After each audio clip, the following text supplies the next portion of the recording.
नमस्कार सहकारी मित्रांनो, माझ्या YouTube चॅनलला आपल्या सर्वांचे पुनश्च एकदा हार्दिक स्वागत आहे।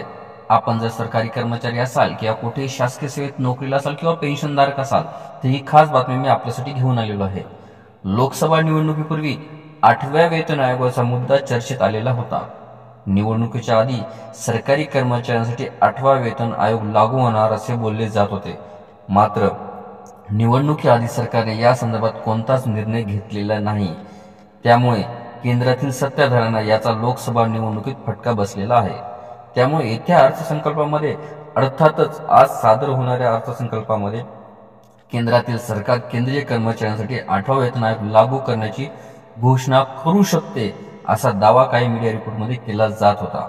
मात्र अद्यापही अर्थसंकल्पामध्ये सादर होण्यापूर्वी 8वा वेतन आयोगासंदर्भात केंद्रातील सरकारने आपली भूमिका पुन्हा अधोरेखित केलेली आहे।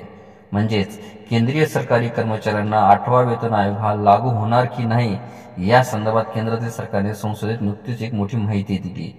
केंद्रीय अर्थसंकल्प सादर होण्यापूर्वी एक दिवस आधीच केंद्रातील सरकारने 8व्या वेतन आयोगाबाबत आपली भूमिका क्लिअर केली आहे। आम्ही सांगू इच्छितो की काल संसदेमध्ये अनिल बलुरिया यांनी 8व्या वेतन आयोगासंदर्भात प्रश्न उपस्थित केला होता। यावर उत्तर देताना अर्थ राज्यमंत्री पंकज चौधरी यांनी 8वा वेतन आयोग लागू करण्यासंदर्भात 2 निवेदने प्राप्त झाली असल्याचे म्हटले, पण सद्यस्थितीला 8वा वेतन आयोग लागू करणे शक्य नसल्याचे देखील स्पष्ट सांगितले। त्यांनी सद्यस्थितीला केंद्रातील सरकार दरबारी 8वा वेतन आयोग लागू करण्यासंदर्भात कोणताच प्रस्ताव विचाराधीन नसल्याचे स्पष्ट केले। याशिवाय सोलापूरचे नवनिर्वाचित खासदार प्रणिती शिंदे यांनी जुनी पेन्शन योजनेसंदर्भात प्रश्न उपस्थित केला होता। या प्रश्नाला उत्तर देताना केंद्रातील सरकारकडून सद्यस्थितीला केंद्रीय कर्मचाऱ्यांकडून जुनी पेन्शन योजना लागू करण्यासंदर्भात कोणताच प्रस्ताव विचाराधीन नसल्याचे स्पष्ट केले। यामुळे जुनी पेन्शन योजना आणि 8व्या वेतन आयोगाच्या प्रतीक्षेत असणाऱ्या केंद्रीय कर्मचाऱ्यांना मोठा फटका बसलेला आहे।